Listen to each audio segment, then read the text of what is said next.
अस्सलाम वालेकुम dear viewers, असांजे चैनल ते खुशामदीद। अॼु जी हिन वीडियो में असां ॻाल्हि कंदासीं OGDCL कंपनी लिमिटेड में इंटर्नशिप प्रोग्राम जे बारे में। Oil gas and development company limited आहे in 1 year internship program announce कयो आहे under the corporate social responsibility. The internship program engineering field सां वास्तो रखंदड़ MSc BS BE in economics, environmental science, computer सां वास्तो रखंदड़ ऐं बिज़नेस फील्ड सां वास्तो रखंदड़ कैंडिडेट्स जे लाइ आहे। बैचलर ऑफ इंजीनियरिंग में अगर तव्हांजी bachelor petroleum, chemical, electrical, electronics ऐं मैकेनिकल ऐं सिविल में आहे, तव्हां इन में अप्लाई करे सघो था। MSc BS BE में environmental science, computer science, software, telecom, geological engineering ऐं जियोलॉजी जियोग्राफिक्स में तव्हांजी डिग्री हुजणु लाज़मी आहे। MBA BBA honours HRM SCM ऐं मार्केटिंग हुजणु लाज़मी आहे ऐं उन खां अलावा CMA SCCA MCOM MBA BBA finance हुजणु लाज़मी आहे।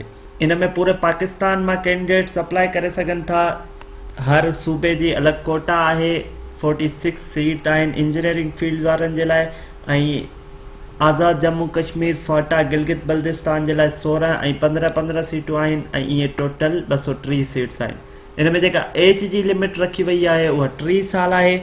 इन में अप्लाई करण जे लाइ तव्हां वटि क्वालिफिकेशन हुजे मिनिमम बैचलर, ऐं अगरि तव्हांजी बैचलर डिग्री में CGPA सिस्टम आहे, तव्हांजी 2.5 GPA हुजे ऐं अगरि तव्हांजी परसेंटेज सिस्टम आहे, तव्हांजी 60% एंड अबव CGPA हुजे।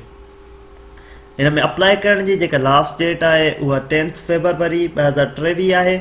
इन में सिलेक्ट थियण खां पोइ कैंडिडेट खे हर मंथ 40,000 रुपया मिलंदा ऐं इन में अप्लाई करण जे लाइ तव्हां NTS जी वेबसाइट ते वेंदव, जंहिंजो URL आहे www.nts.org.pk। उन ते वञी ऑनलाइन अप्लाई कंदा ऐं इन जी फ़ी बि ऑनलाइन पे थींदी, जेका लिंक 1 जे थ्रू पे थींदी आहे ऐं इहा तव्हां कंहिं बि इंटरनेट, मोबाइल इंटरनेट जे ज़रिए पे करे सघो था, जंहिंमें ईज़ी पैसा, जेस कैश वग़ैरह जा अकाउंट्स बि ईज़ीली तव्हां उन्हनि जे थ्रू पेमेंट करे सघो था।